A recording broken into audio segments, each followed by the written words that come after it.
Have you ever felt like your business is growing, but so is your stress and overwhelm? Today's guest, Nate Lindquist, is here to share how working less and achieving more isn't just a dream. It's a proven strategy. Ladies and gentlemen, welcome to the stage, my guest, Nate. What's up, brother Nate? How are you, sir? What is going on? Carlos, how's it going, man? I'm excited for this interview. Guys, you guys often hear me talking about less is more, and Nate is the perfect guest. CEO, founder, just incredible father, human being, serial entrepreneur, the minimalist CEO. And we are about to have a great conversation here, guys. And Nate, let's go straight to it, brother, because you had early access, but you reach a point of overwhelm. What was that moment that you realized something had to change? I'd love to pin it down to one moment. I think it's lots of moments. The transformational story is a whole, you thread a bunch of them together. I could say one of the big ones for me is as I evolved from cartoonist, caricature artist, I don't want a boss guy, to having a national marketing firm. I did a merger back in 2007, and it ended up that I was teaming up with another agency to sell my agency, a marketing firm that I ran for over 15 years. And the merger failed. I was working with the banking industry, the energy industry, home heating oil, and real estate development. So I don't know if there could have been three worse markets to be in at the same time. And so I could share with you what happened in that moment. Basically, I lost just about $1.3 million in 3 days. Wow. And it's like my whole world just became like, oh my God, I drove home from when I knew things were really going down, and it was like white knuckles holding the steering wheel. I sat in my car, didn't turn on the air conditioning, and was like, okay, what am I going to do? What am I going to sell? I had $7,300 in the bank, and I had employees, 12 full-timers, total of 22 with contractors, $75,000 a month burn rate. And I'm sitting in my driveway, didn't turn the AC on. It was almost 6 hours of just like, anyone who's almost 50 like me, it's like UHF. The whole screen's like snow, like, and I'm lightheaded and I'm scared. And it was, at the time, it was all about me. It was like, what can I get? What can I get? And I was thinking about all my problems. And then I saw my little baby girl, Annika, and I thought, wait a minute, it's not about me. It's not, what if it's not about me? What if this is an opportunity to not be the one doing it, having all the answers, having it figured out, and having the money? And I switched gears at that point from what can I get to how may I serve? And all of a sudden, all these ideas started to flow into my head. And I started thinking, who's going to be stuck? I had 153 clients.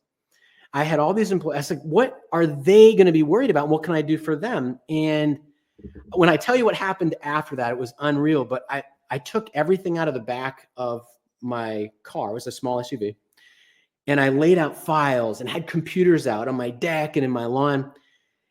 And I started looking for where people had asked me to help them instead of what could I sell.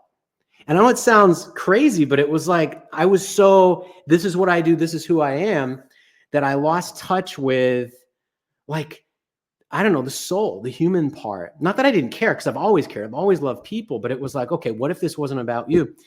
And I thought, because of this situation, I started thinking somebody's already solved everything I'm struggling with right now. Yeah. Someone else has already figured this out. And look at all the ego I got in here that I have to figure it out. So I started calling people, telling them, like, you asked me for some help, and I just I'm going to send you an email. I've got a strategy. I've got an idea. I've got a game plan. I didn't ask for money. I didn't have a program. I didn't have an offer except for just to help. And what happened was I started getting on the phone with people after these calls. I'm like, listen, I'm talking to this company. I came up with a way to help. I shared a vision. I had a CEO who came in to help me do a turnaround with someone who had sent me an email from one of the larger communication companies in the Northeast. This guy's name's PJ. And I was like, I'm working this company. They're really in trouble. They're in the oil business. It no longer was about me. I said, I need some help. What can we do? This guy had done $100 million launch. I had no business talking to him. And he's like, tell me more. Tell me more. Dude flies out. I paid for his flight. That's it. Barely had enough money to do that. And he joins me to do a turnaround based on my vision and his experience. I made more money in the next month than I'd ever made in a year. Wow. And it was like, and I'm telling the story, it's like, I didn't do it, but what I did was I let go of needing to be the person with the answers. And this beautiful thing happened where I had this experience, and I've documented it. I call it the gifts formula. I literally decided, what role can I play if it's not about me, but I'm on purpose. And I came up with 5 questions. I was like, if I ask these questions, I literally went back and reverse engineered it, and I created a formula so I could share my gifts and stop trying to have all the answers. And it was like, I look back now and I'm like, thank God I got my butt kicked financially. I'm so glad that I had that moment of trying to do everything, be everything. I was always seeking outside myself to find the answers. It's like this Google problem of, we're in this information age of more information, more information. It's like, now I tell people, stop seeking external validation. Go where you're curious, where you're challenged just a little bit, and where you're absolutely in love with helping. And as long as you start helping, see if it's helping, make it more helpful, just know that anything you don't know how to do will reveal, first of all, what you do know how to do, because that's what's left. And other people have already solved it. Amen. And it just changed my life, man. Wow. You know, I always say that clarity begins when you admit that the chaos isn't sustainable. And I bet you a lot of CEOs and founders and startups and a lot of people that listen to this podcast, a lot of agency owners, marketers, and authors, and we all go through that in life, right? And like you say, like understanding that our ego is not our amigo, and coming to, I like to call it the coming to God moment, coming to Jesus moment. Absolutely. For everybody that love. And it's exactly what it is, because most people, they would just give up. People kill themselves, lost $1 million like you did in 3 days. Now you got all these people that depend on you, employees, personnel, you got your family, you got your little girl. Shout out to her, just turned 16. My little girl just turned 13. Man, they grow so fast. Yeah. And you and I know that is less is more. But we gotta pause it. We gotta be like, hold up, no more shelf development. You don't need no more information. You need to pause. You need to breathe. Sometimes when you need to downgrade stuff, you know what I mean, to really start processing this. And it's so cool. This conversation, it's been long doing the show, because I think it's gonna help so many people. And I love how you're like myself. You document everything. You put it out there, and you're like an open book. And speaking of an open book, you even have a book coming up next year. I'm not sure if you're allowed to share the name and the title. I'm not sure if people can even buy it in pre-sale. I bet you not yet. But what's the name of the upcoming book? Okay, so my first book was Excuse Removal Blueprint, and we did a second edition last year that's available, Excuse Removal Blueprint. And I started looking at this whole process of the Minimalist CEO, and I'm going to announce right now, even though it says the Minimalist CEO, I'm no longer the Minimalist CEO. I want to help other founders, owners, business owners, any size, to become a Minimalist CEO. So I'm writing the book, The Minimalist CEO Method. And what's cool about this, it's sort of exemplified in the book. I'm co-writing it with Steph Karlstad. She actually was reporting directly to, she was running so many of the divisions of Menards, working with John Menard. And so I'm co-writing it with her, because she's just so brilliant at so many things in the construction and sourcing and distribution, logistics, operations. And I'm like, you know what? I know it, but I don't love it. So I was like, what do you think? And so it's called the Minimalist CEO Method. The goal is to have the book released after the new year. And I'm also digging into the vault. So everything that we've trained and all that, we've over 2,000 workshops, we're distilling it down to the best of the best of the best. And we're just going to give it away in the book. I love it, man. I love it. Yeah. I love it. Which actually leads to my next question, which is, what is the core principle of the minimalist CEO? method and approaches that you've been using over the years? And why does it resonate so deeply with business owners? I think the big thing is focus on what's essential and not on everything. And, you know, we have a system inside the Minimalist CEO method called the One Focus Power System. And we show our clients and anyone who learns from it how to create something called a pop block. What's your purpose? What's your outcome, which is a number or an event? And what's your plan of action? But here's the deal. You're not allowed to Google it. You're not allowed to use AI. You're not allowed to buy a book. You can buy my book when it comes out. But, and we're gonna give so much free stuff away in the book, links to stuff, workshops. It's gonna be unreal. The principle, the core of it is that you don't have to have all the answers, but you have way more of the steps. And the thing is, if you notice what normal is right now, it's overwhelmed with information. So it's like, what is essential? Don't add anything more. The core principle is you have gifts. Don't add anything more. Business systems are easy. Don't buy business systems. I got eMyth Mastery certified, Tony Robbins Business Mastery certified. I worked with Chet Holmes for 3.5 years on Business Breakthrough. I worked with all these great teachers and leaders and studied this stuff my whole life. Here's the deal. Business systems are simple. It's like 2 to 5% of what you need to know. A book on business systems is not going to change your life. It's going to distract the hell out of you. Yeah. So what we want you to do in the Minimalist CEO method is focus on who you're going to be. What's the identity that you're going to bring? Who you're going to become? And then get yourself into alignment with your gifts. And there's 2 pieces of your gifts. But the simple is focus on the essential. Business systems are simple. You can put your business SOPs together. Ready for this? 6 to 11 hours. We're going to show people how to do it. It takes 6 to 11 hours. And how do you do it? You'd be willing to get your hands dirty before you hand it off to tell people what's a business system? How would you do it if you couldn't be there? Get systems minded. You don't need a book on it. And people can get all up in arms about this, but there's a whole industry based on like, let me make this complicated. It's not complicated. What's complicated is what's going on in here making you think it's complicated. It's the media commercials, man. Right. Oh, man, I love it. I love it. I often talk about, my brother Dave, you got to operate from a systems approach, not a goals approach. And you're right. People, they way too overcomplicating things out there into courses, programs, and books versus no, let's focus on what is going to move the needle. How, like you say, who you want it to become first, right? And then reverse engineer it, the ideal life. Like for me, I love, taking my daughter and going out there, jumping from waterfalls and do wild stuff, adventure. Since she's very little, I take her around parking lots. We are looking for moms selling tamales and strawberries. And we ask them how much you make for a day. And then we give them 2-3 times that amount.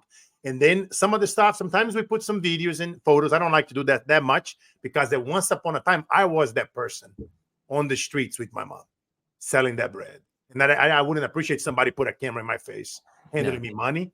So I do it to inspire others. And a shout out to every guest, all the initiatives that we do on the show to raise money to help more people. You know what I mean? But again, it's like at the end of the day, when it's between us and God, what is the lifestyle that we want?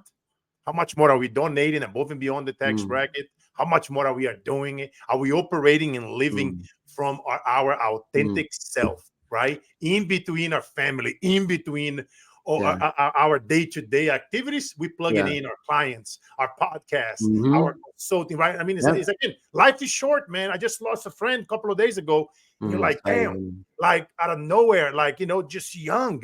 And it's like, tomorrow isn't guaranteed. And they tell me something because right now, there is a shitload of entrepreneurs right now drowning in tasks. They like tasks oriented, they goal oriented, right? And they have all these to-dos. Somebody right now that's drowning, that's super stressed out. What is the first practical step that they can take right now, today, this week, to finish the year on fire, to regain control of their life? Oh, it's it comes down to maybe the burning thing that's in my mind as you're talking about making a difference. It's not about the money, it's about the impact in other people's lives. You know, a lot of people don't know that my wife and I have helped launch several initiatives, including in Peru for sexually abused young girls.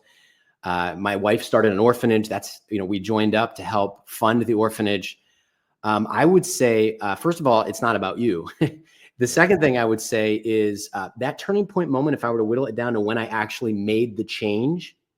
So you're overwhelmed. It's because you're thinking about what you're going to get. And I did this meditation called the Dirt in the Face meditation that I've really adapted. And life isn't guaranteed. And I went to that moment. If I were dead, if I were, and looking up, and I had my last view, I couldn't move, I couldn't talk, I couldn't connect with the people who I love, but everyone who I loved and cared about is looking down at me and they're saying, what are the things were you worried about? What are the things that were important to you? And all they're thinking is, I want one more moment with my dad, my brother, my son, my husband, whoever it is. And go to that place and think, you don't know what the next hour of your life's going to look like, or if you're even going to get it. So if you were given an opportunity right now to focus on what matters, sit down with a pen and paper, leave the business, leave the office, leave the chaos, clear your calendar, do something I call a drive-by. And people are like, oh my God, what'll happen? Find out. Find out. Because when I did something called the drive-by, I drove by my appointments, I drove by my team members, and I said, you know what? I've got to find out. And I sat down and I said, what is my ideal day if it's all about what matters and I only have the next hour or two to do what matters? What would matter? Because why would it change? Because, oh, now I've been given 10 years, 15 years, 30, whatever. We don't know. And sit down and say, okay, what would I put my attention on, my deep focused attention with my heart and my soul and my gifts that causes me to give and grow, that is focused on inspiration, not circumstance, that focuses on what matters, not just what I'm afraid of right now. And what if you were doing it for somebody else and you're willing to reach out beyond yourself? Just ask that question and then just ask the question, look up. You know, Wayne Dyer used to say this before he walked out on stage, and he told me this. I'd gotten to know him and have a couple conversations before he passed, and studied a bunch of his stuff, Dr. Wayne Dyer. And he said, before he went on stage, he just said, how may I serve? How may I serve? How may I serve? And then shut up and listen. Your soul has a message. Business systems are simple. The problems you're most worried about have already been solved. Now, get into alignment with what you're put on this earth to do. What problems do you solve? What have you proven? You know, evidence creates confidence. So just stop informing yourself or creating new things that aren't you. Stop adjusting to the marketplace. Calm down, slow down, and take full responsibility for who you're being right now. What would I love it to look like if it's about how may I serve? And you watch, because the simplest business system, the fundamental teaching of Minimalist CEO, to become one, start helping. Don't wait. See if it's helping and make it more helpful in alignment with who you're being. Yes. Amen, brother. Amen, my friend. As you're talking here, I'm thinking about, you know, going way back, man, which a cause that you mentioned that you and your wife doing, that you know that I'm big on this cause, you know, is to help. One of my goals is to help end the hunger, sex trafficking, and organ trafficking. Dude, that's why I'm here to support you and just give you man. so much love. I'm sorry about your friend, by the way. No, And man, I appreciate it, brother. I appreciate that you were talking, and I was even thinking about the Monteverde brothers, the good friends of mine. They happen to be the directors of Sounds of Freedom. That, you know, they literally took that message. They showed the whole world that it's possible, you know, to people coming together and do what they did with that movie. And our new movie's out. I highly recommend you guys go check it out as well. City of Dreams, you know, is also, it brings more awareness to this cause, and we can all do something, man. Is whether, you know, that's always, even if you don't have the money, if you know of a little girl that been trafficked, that now is back, you know, if you have the coaching, the training offer, you know, to guide that kid, that child, and teach them. And it's like, we all can do this. It's not about the money. It's about, like, you know, like we've been talking about here, Nate. It's like doing the stuff that nobody's watching, and helping someone out there that's between us and God, that we are not posting it. And man, I'm just really enjoying this conversation, brother, because I know that together we can do more.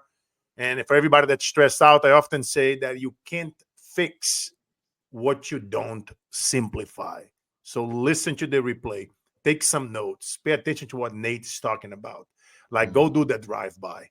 Go back to that coming back into God, to Jesus moment, and to really ask those questions, ask those tough questions. And your concept, Nate, of opposite thinking is fascinating. How can someone apply in their daily decision making? The opposite thinking strategy is sort of, I practice something in alignment with that called ethical defiance, which is noticing what everyone else is doing and noticing that I didn't get to be in business because I wanted to follow the rules, but I wanted to understand my values. I want to understand what's important. So I thought, as I'm looking what other people are doing, a lot of times 9 to 5, working 9 to 5. It makes sense because that's what we're taught to do. You go to school, you do what you're told, you do things for other people so you can get a score. Then later on, it's the industrial age teaches us that you have to be in a chair doing what you're told for these hours. And then you find out that your average, I'm giving you a little behind the scenes where this comes from, is I'm defiant. I do not want to follow the rules, but I don't want to break them just for it's not like the rebel. I'm going to wear my pants backwards just to do it. But it's like, why am I? So this is what I do. A simple way to do opposite thinking strategy. It's just the simplest way. And I like to keep things simple. Carry a journal around. I call it the noticing journal. And I don't care if you're doing, I've worked with people doing $20 million a week and people doing, barely getting started up or in deep, deep debt in some of the turnarounds that we've done. And a little bit of my background doing turnarounds, companies in trouble. This is what I'll tell everybody. Carry a journal around. Mine's right here. It's right here. I carry one with me all the time. I get ones that I like holding. I like the texture. I carry a cool pen. I'm going to show you. I started as a cartoonist, so I'm going to show you this. It's in my pocket now. I carry an art pen, an India ink art pen, because that feels good to me and I like to write stuff down. And I have this noticing journal. And what I do is I open the page up, put the date at the top and say what I'm noticing and the date. And then I split the page. On one side, it says useful. And the other side, it says not useful. And what happens is around us, we have everyone telling us the rules and we have rituals that are automatic because we're like 95, 96% controlled by our automatic behavior. So it's like, okay, how can I be a fly on the wall in my business, in my life, in my relationships, with my health? So I don't eat the food when I said I'm not going to eat it, or I don't say the thing or not follow through when I thought I was going to follow through. So this noticing journal is simple. Useful, you split the page, useful, not useful. You put the date on the top, and then you write down during the day, just notice, what pissed me off? I call that the piss list. What are the rules, the rituals, and the feelings that I'm having that don't feel right, that don't serve me? And let me look. Do I have to do this? Is it useful to me? A little bit of Byron Katieisms there, but she's great at asking questions. I love what if I just eliminated this from my life? And then you start to look around and is this normal? Am I practicing this because it's socially acceptable? Did I practice this? It goes back to noticing the rules, the rituals, and feelings that no longer serve me. Write it down. You don't even have to look at it. Look at the end of the week, though, flip back through the book and see what rules you followed again the next day. And you're like, whoa. I thought I wasn't going to do that. And then in 30 days, and pick one and eliminate it. And little by little, you find out, your average entrepreneur, the stats I just looked at recently, they're wasting 3.5 to 5 months a year in distraction because someone says, what's the least inspiring place you can be? Put them in a box. While you're in that box, what's the least inspiring thing you can do? Have a lack of deep focused attention by getting distracted, pulled into social media, distraction, fear, constant underlying protect, our subconscious mind, while we're in automatic mode, says protect the unit. So what do? We fear the bill. We fear the email. So what do? We scan our text, we scan our email, we make ourselves available to protect ourselves from oncoming fire. And then what happens is we're mostly in distraction. We waste all this time and we don't get to have this incredible fulfillment of what would I love my day to look like? What would my rules be? And it's like that thing right there has given me so much in my life that I never thought was possible until I realized, wait a minute, I don't have to be at an office. I don't have to be at that. If there's anything on my calendar that doesn't serve a useful purpose in the way that I'm going to create impact and serve lives in the world, I find a way as soon as possible to get it the hell off my calendar, because I love life and I love deep focused attention. People say time is the most valuable resource. I disagree. People have all the time in the world and they squander it, but deep focused attention during that time, that is magic. You can get down on your knee and talk to someone, a child who's struggling. You can be there for a business owner who's like, I don't know what to do. And you can say, slow down. It's opposite thinking is noticing, I'm doing this, but I don't want it in my world. I'm doing this, but I don't want it in my business. I'm doing this, but it doesn't serve my ability. If you don't serve yourself, you don't take care of yourself, you can't give away what you don't have. So you've got to notice the normal so you don't play that game. And you want to talk about freedom to build your business, to become who you love. I always say this, and it drives people nuts. You can't accommodate anyone. You literally can't accommodate anyone because everything you do is for yourself. It fulfills a need. So you can't. My first speaking tour was called Accommodate No One. You can't. And people are like, oh, no, I've got to be there for the lady crossing the street. You're doing it because it feels great to you. It's fulfilling something in you. It's like, well, no, because I have to be there because my wife expects.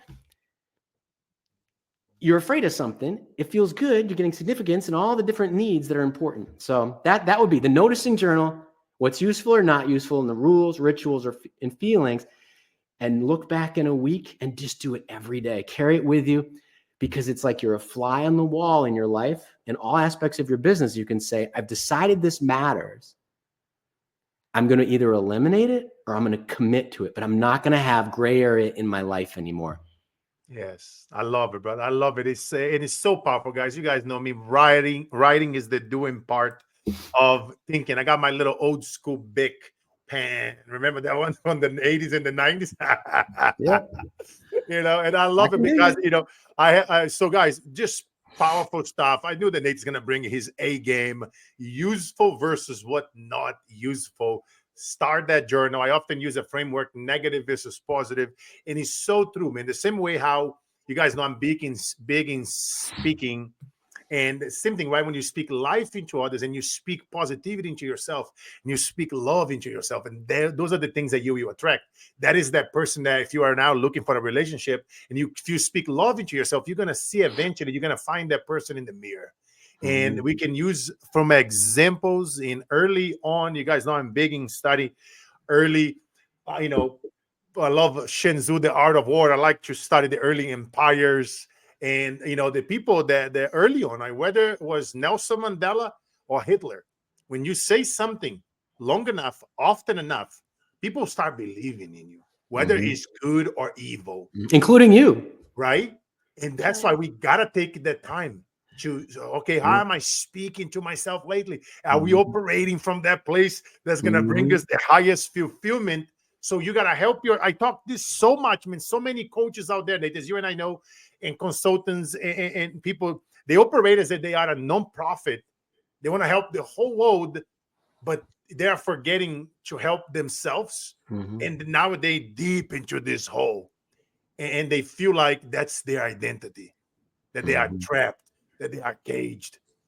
And but sometimes it's just like having a Nate, having a Carlos on your right, on your left, whispering, hey, breathe. Hey, get that journal, right? It's like, man, I love it, brother. I always say from the stage, sometimes the answer is hidden in what feels counterintuitive. Let that sink in for a minute, ladies and gentlemen. And Nate, tell me something, brother. What is the common excuse you hear from entrepreneurs, and how do you help them overcome it? The most common. So you want the most common thing that I hear? I want the most common excuse, because I know you and we out there helping CEOs and founders and startups for so many years. I want the ones that are right now they are in the cringe. They are doing it right now. They're torturing themselves. Come on, you guys know how we roll, guys. I'm going to tell you guys what you guys should hear, not what you want to hear. And when I have my badass friends over here on the stage with me, we want to make sure that you guys are getting the best out of both of us, so you guys can do it and apply it, because would change your entire lives, as you and I know, Nate. So I wanted you to give me the most common one, and then how do you help them overcome it with some practical steps? So, boy, I tell you, most common one, I would say, I don't have the stats in front of me, but I'd say my gut, I'm just going to go with what my blink on this. Thank you, Malcolm. I love your energy. Carlos, I love you, man. Nah, man, I love you, brother. You know how it is, man. I already knew this is gonna be awesome because we're gonna play. We're gonna all out. You know what I love about you, because we play it all out. And right now, guys, as you guys often see me saying, when you guys, I don't know what you think, I don't know what to post, blah blah blah. Just document the shit. Document it. Like, the stuff that Nick was saying to journal. Take one up, grab your phone. What does piss you off? Let me tell you what pisses me off. Just do a video like that. You know what I mean? And put it out there. People would love to connect with the real us. They want to see what the real you feels like, goes through it whenever shit's hitting the fin. You guys have no idea how much people would connect with you way more. So many people out there, Nate, as you and I know, right? They go in on GPT, they see somebody do a post, they see somebody do a talk, and they will try to mimic. Like, no, do you. Like, just be raw, be real. Like I was talking to somebody earlier, they're like, Carlos, I'm broke. I need help. Can you hook me up on some stages, on some, whatever? Let me see what I can do. Let's collaborate. I know a bunch of people, Carlos, that I can send your way.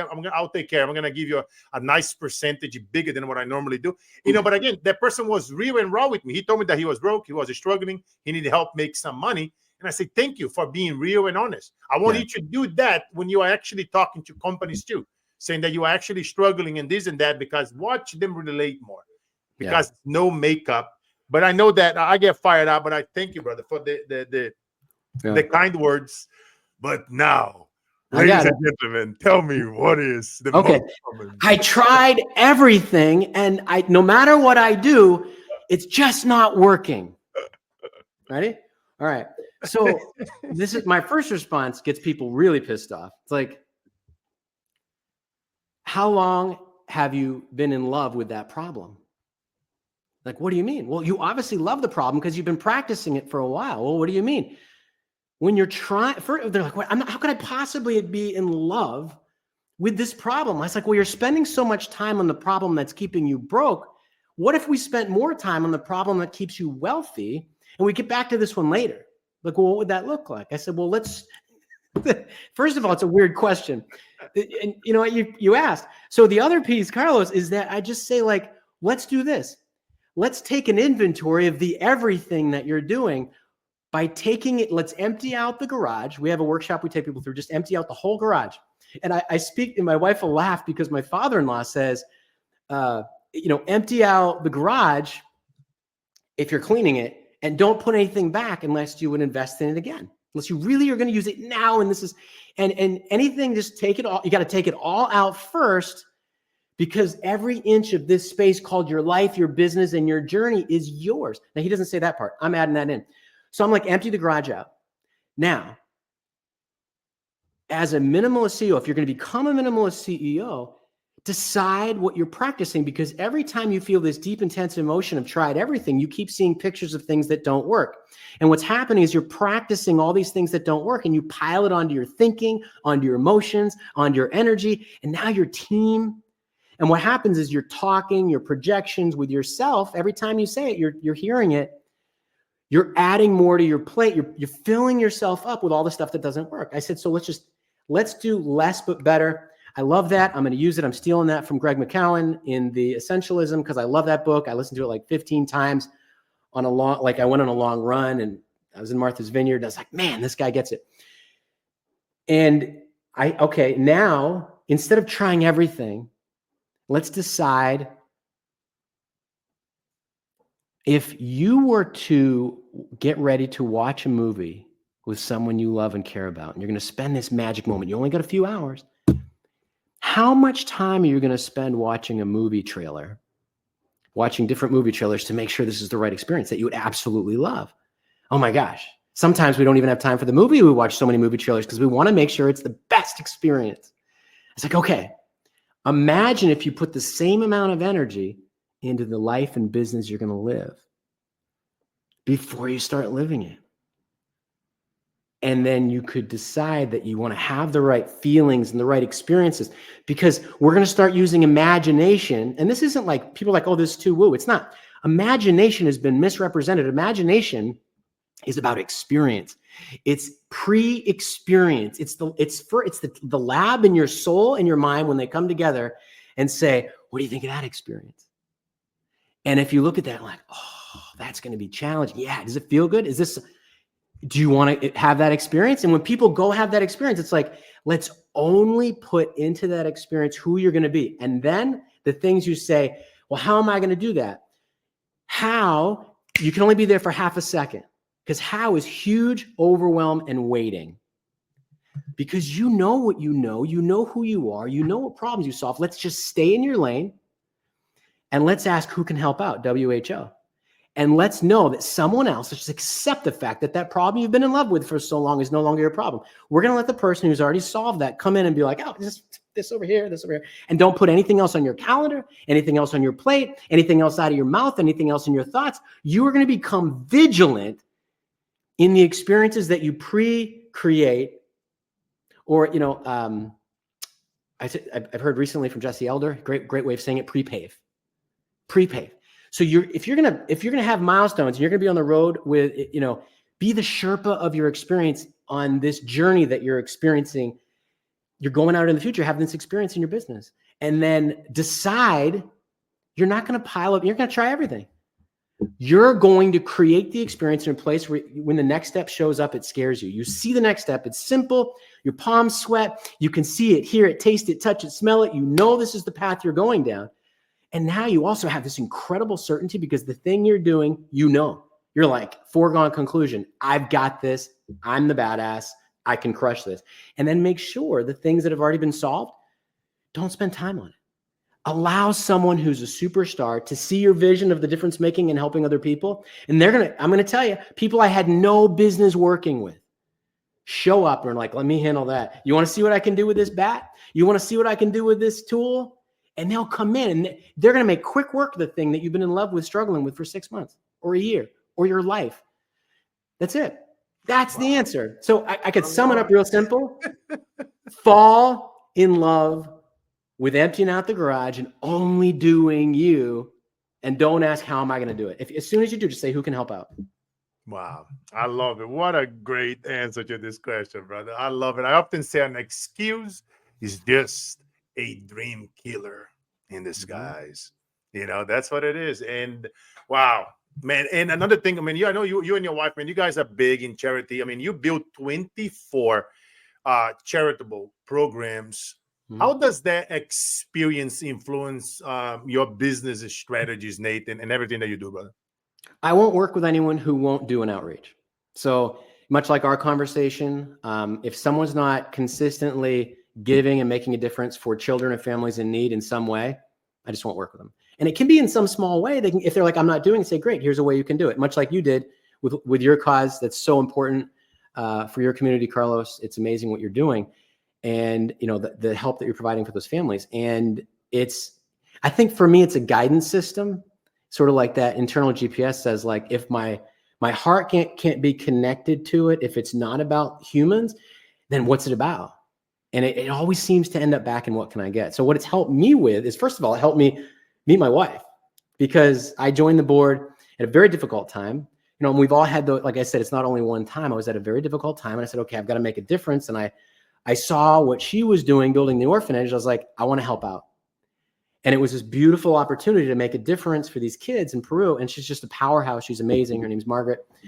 And she's my muse. I mean, she's the greatest thing that's ever happened to me in my life. She's my number one, my priority, my person. And I used to think when I had the marketing agency, I would say, when I put my head on the pillow at night, I really want to be able to be in love with who I'm being. And the fear, when I remember that, the biggest thing is the fear was gone. If I was fighting for someone else, for something bigger than me, is anyone who's hearing this right now, if you have a fear and you think about what's bigger than you, it's like the 90-pound woman who lifted the car off her son, and you can Google that. The jack broke. How is she going to do it? She's a tiny little thing. Everyone's like, well, ask ChatGPT. She didn't get a fitness program. She didn't sign up for, how to improve your biceps or get a six-pack. She lifted the car off her son because she had a bigger purpose There was no, and when you give the best you have, I think Tony Robbins calls it your worthy adversary. You know, when he got his castle in Del Mar, it was, you know, this whole idea is like, when it's not about you, it's, you just give it the best. You throw everything at it, and you know why you're there. And then it's like, if something doesn't quite go wrong, you're like, you know what? Tim Ferriss, I just love giving credit where credit's due. He says, you know, collateral benefit. If I'm fighting for you, Carlos, in your campaign, and something doesn't quite come together, it's going to come together for someone. As long as it's not about me, it always seems to come together. And it just allows me to sleep really well. Amen, brother. Amen, man. No, man. And you guys know me. I used to ask money for none of my cars. I always funded everything. And then Brazil got very dangerous. You know, a lot of my farms out there, I started selling them, pretty much most of them, because people were trying, you know, constantly trying to kidnap my family. You guys know my stories. My stepfather was murdered because of farm dealings, letting people borrow money. So it's already running the family. And in Brazil, it's like, you murder somebody from my family, I murdered from yours. And I didn't want it to continue that. Yeah. I wanted to be like, no, you know what? I'm going to look at the other side. An eye for an eye can only make the whole world blind. But when you do good in third world countries, people will talk about it. And unfortunately, some bad people, cartel and evil people. And now we're just shifting. You know what I mean? Like, you know, I've been in that hole as I get older, got my daughter, and now we're just shifting with less is more. You can do initiatives. You can still help others, and you can shift by going out there on the streets, looking for homeless, looking for, often some of those homeless are veterans, people that give their lives, looking for moms on parking lots in New York City, guys, selling tamales and selling freaking strawberries, and ask them how much you make today and give them 2 to 3 times that amount. Yeah. You know, don't post it maybe once in a while to inspire your friends and loved ones, but do it because it fuels you. And that's the stuff. The other day, Nate, you know, my daughter, she saw me giving my, what do you call it? Your gorro that you put in your head. What do you call it? My mind went blank. Hat? Yeah, not the hat. The other one that covers your ears and the whole head. The beanie hat? I don't know. The beanie hat. Yes, the beanie hat. I went blank. I was thinking in Portuguese right now, talking about Brazil. And she saw me giving that to a homeless and buying him, you know, coffee and donuts. And then the other day, she had hers. And she's like, hold on, daddy. She saw another homeless laying down on the floor. She took her out and she walked over there to give to that person. And I was like, so cool, man. It's like, because, you know what I mean? They see us, you know, kids, they're always mimicking, and it's natural. Yeah. And she didn't care that her hair was going to be all messed up, you know, because she often hear me telling stories when I wanted a toy when I was a kid, or I wanted more than just rice. That's all we had sometimes. And my grandma was like, hold on. She would make more rice. Now you hear, go take those plates to your friends that live on the street. That's freaking cold. That's raining, and they don't even have the rice. You go bring them the rice. Automatically, bro, my perspective was like, no complaint. It changes everything. Your problems shrink. Yeah, you're like, I'm complaining, pissed off. It's the holidays. I want to get a toy. I'm poor. I'm broke. I don't have a father. I live in this chaos life. People being murdered and just fucking A, you know. Sorry for my French, but that perspective, man. God bless my grandma, because she implanted that on me, and that's what I have, that flipping, that positive, negative into positive, constantly, you know, automatically on that mode where no, it's not. It's you are blessed. Like, people listening to us right now, you get a home, you have a heater, an AC, you be able to control the environment. And a lot of people out there, they don't have it. They're not gonna have a plate today or tomorrow, and they're not gonna be here to tell the story. And that's why I love helping others like you, man, with powerful stories, and they're actually out there doing good to helping people. And that's why we do what we do, and we're gonna continue pushing and inspiring our friends, all my podcast friends, to create cool initiatives like I'm doing, like to raise funds, to have people reach out to us, name your price. You know, as long as you're not going to offend me, you know, name your price. We know we're going to get your story out there. And we're going to share with the world. We're going to help others and take it to the next level. But what is one of the top mistakes you see entrepreneurs make when they try to do everything themselves? Because I know you and I both been there, a younger version. And from everything that you see, brother, I still do it sometimes, man. I still, because we're as business owners, we have ideas all the time. And I think the idea is like, we get inspired. I'm going to do that. So, I keep people around me, including my wife and people close to me who, and people like you, we're just like, keep each other in check. Like, what Keith Cunningham says, get in line, stay in line. Yes. So, but go ahead and finish your question. But I'm still, what I love about being a mentor and a writer and a speaker is that every time I'm teaching, I'm reminding myself the stuff that's easy to forget. So it's like, we have a joke on the whiteboard in my house. When I went back and I reread my book a number of years ago, and I said, I just inspired myself, because we forget the stuff that it's like I figured it out, but don't be so sure that you figured it out. So go ahead and finish your question. I love it. I love it because it's basically, like the top mistakes that we see in people making, trying to run a business by trying to do every single thing themselves, right? It's like, you gotta just listen, just pause, listen to your own shit. Like the stuff that we preach, pay attention. I remember sometimes I would snap watching soccer or doing something, and my daughter like, Daddy, remember what you preach? And how can you argue, right, with a little girl? That's a little mini version of us, brother, like a little mini coach, right? It's like, and again, it's literally going back and just try to, like I often tell people, as you guys get on stages and start speaking more often, I tell my clients that all the time, take that money, reinvest back in your business. The biggest gift I can give to somebody is to make enough money and now go hire a CEO, a CFO, a CMO, a social media team, all the tasks that you guys don't like doing it. As you guys are making more money, getting on the stage and getting all the capital back, put it back in your business. So now you can like disconnect, go live the minimalist CEO life, because now you're like, okay, great. It's like, give up the control. It's okay. Just trust them to make the right decisions. You train them. You told them exactly how you run your business. They understand. You have your blueprint.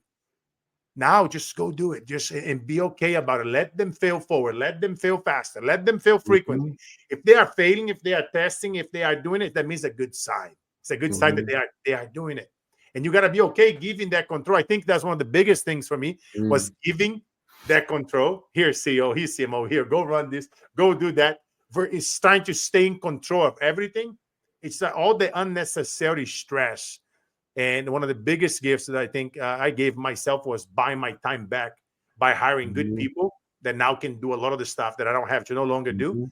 Now I can go on the middle of a Monday or Tuesday, go on the waterfall with my daughter, go jump a cliff, into a beautiful waterfall in the back, and having these memories since she's 5, 6 years old that we're going to take it to the grave, right? Those parking lots, feeding people, and all the stuff that really fuel our souls. Now, when we do show up on the podcast, on the stages, now you guys feel our energy. It's sincere, it's integrity, it's love, it's wanting to better the world. You know what I mean? That's my take on it. What's your take, brother? Yeah. So I think the big thing is operating out of fear. I'm not saying we're not going to have fear, because we will. And fear tells us like, oh my gosh, if you do it from a place of, if you notice the fear, just notice it. And then I think the big thing is the tendency is I'm just going to react and go, oh, I better go do this. And I look at times where I quickly did a project or quickly did a marketing plan or quickly did a launch because I'm like, oh, a bill came in or a team member left, or it's like this panic mode.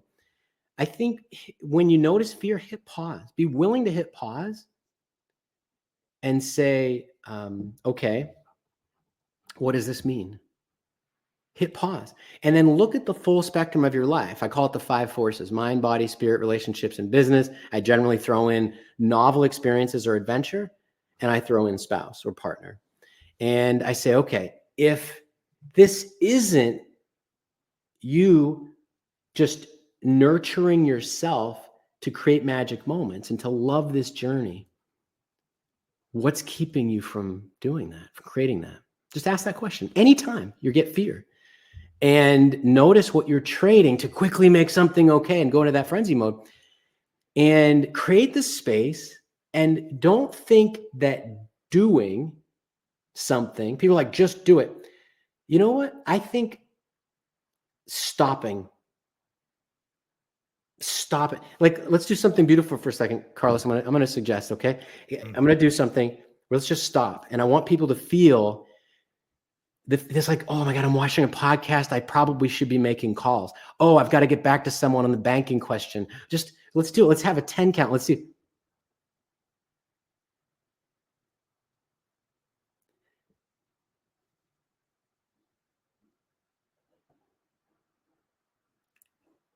What would I love to experience as I serve the world with what God gave me to give? And look at I mean, that. I get 10 like seconds, something so easy that we can all do. that just 10 seconds. I literally went back to the forest in those 10 seconds when we stopped. I gave myself a memory, me and my grandma on the forest, in the hammock, just eating our mangoes. Just such a beautiful place with her sharing her wisdom. Yeah. You know? And the thing is, I'll use an example from this morning. I was talking to my wife. We're getting ready. We like to open businesses that are just part of something we would love to do. We opened up a coffee shop, and we're putting SOPs in place. People are like, how can you do that and also do the writing and the mentoring? I'm like, this is why would we not do it? Like it feels right. We're connecting with people, and it's teaching me to slow down in a very special way, to see people. And I did a post recently on Facebook. Someone said, what's your real job? And I said, well, you mean what I'm supposed to be doing? Like, I was like, is there a list of what's responsible? Or is it just what's useful for me? Or what you think is a real job? Or what my parents thought I was going to be? And he's looking at me like, I'll just get a coffee. And he's like, what did I just do? It's like, you have no idea what you just got into. And I met these amazing people. One guy does garbage pickup, and he's talking about his morning adventure and the people he spends time with and why he loves this part of his life. Everybody's on this magical journey that's their own, and they can pause and make it magical. And it's this. So this morning, I did my meditation. My wife and I do this beautiful meditation together, and we kind of change it up. And one of the messages that we left the meditation with was the repeat of an image of something that you would love. And this is what I know I'm creating, and this is what God's going to provide, what's going to show up in my world. I don't even know how. I don't even know how it's going to show up, but I don't even need to. I'm going to let go. And the punchline was, you're going to say to someone something along the lines of, you're not going to believe what happened. You're not even going to believe this. 90 minutes later, a dear friend calls me. I just signed this amazing contract. And he's like, I hope it's okay. I wrote you into it for this project. And he's like, it seems like you found a place to slow down. We just really need just your type of leadership. And it's this global campaign. And I hope that it's okay with you that, I see us doing. I just think it's beautiful that we could work together. And he was a client and he's a friend. 90 minutes later after that conversation. So I called my wife. I said, you're not going to believe what happened. Whoa. I said it. I was like, it's true. So space is doing something. It's the Tao Te Ching says, do nothing and leave nothing undone. I'm not saying don't run your business. I'm not saying don't make sales, but give yourself space to nurture your soul and to trust in the faith in something bigger than you, and watch. Just watch when you allow things to show up. It's like, oh, I thought I had to pull on every door, but sometimes they just open up for me. Amen, my brother. Amen, my friend. Wow. What a beautiful, beautiful segment, my friend. And as you guys know, as we come towards the end of it here, Nate, I'm about to ask you a very profound question that I have asked every other legend that been on the show. And it's your eulogy. Is 70 years from now, you are 100. And I doubt I'll be alive, but if I would, I'll be there with my little Italian Brazilian hats. I'm going to be 126 when I'm. Oh yeah, you want? I know you look young as hell. I know, but you're. Yeah, look, come on. You're doing good. I'm going to be 50 in February. Right. And your best friends, your loved ones, is gonna get to that moment, and it's time to read it. Nate Lindquist was that dot, dot. In your own words, my brother, who was Nate Lindquist? Nate Lindquist was relentless and dedicated at helping other people. He just loved and loved and loved and kept loving in every way he could, with every breath he had and every moment that he was given. He shared his gifts with this world. He didn't leave anything out, didn't leave anything off the table. It was not about him. My brother. I love it, my friend.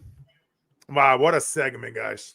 Nate, my brother, what is the best place to hang out with you? Where do you hang out on social media? The best place that people can follow up with you?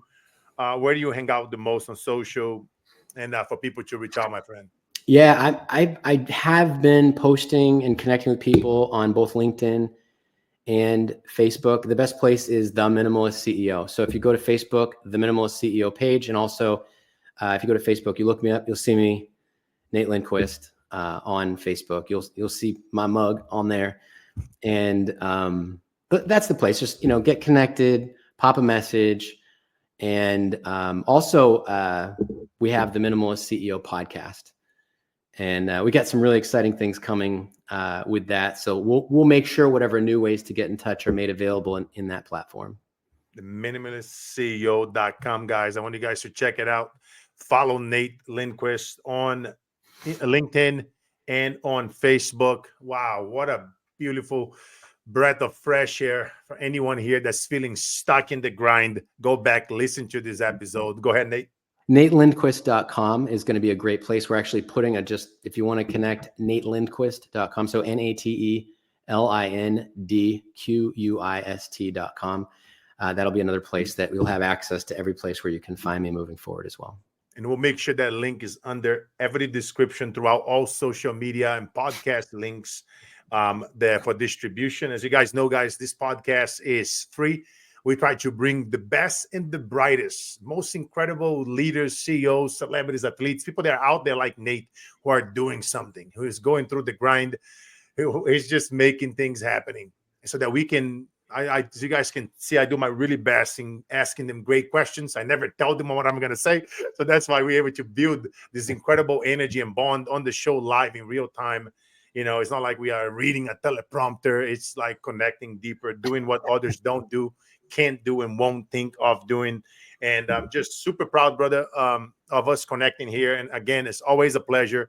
Guys, follow us, follow Nate, follow this podcast. You guys know we already have so much love on Apple and Spotify, but continue, tag somebody, give us a 5-star review on Apple. We are just becoming one of the top podcasts. It's their LinkedIn family. I love you guys like you have no idea. We are getting almost 400,000 impressions a week on a weekly basis for the 7 weeks now. So I love you guys showing love on our posts on LinkedIn. That helps this podcast grow, because as people are looking at our posts, they're seeing these episodes. Then they tuning in, they downloading the podcast, and every single one count. They help our brand grows, they help us make more money, help us give back more. And that's what we are here, guys, is to just take things, information to a whole nother level, and education, and help you all out. And hopefully you guys are loving it. As I always see the great feedback, as I always say, life is all about the mission, never the commission. And for anybody that's feeling like giving up, is tired, you remember Nate, you remember this conversation, you remember your brother Carlos, 6'5", 300 pounds, giving you a hug, lifting you up, and saying the days that breaks us are truly the days that makes us.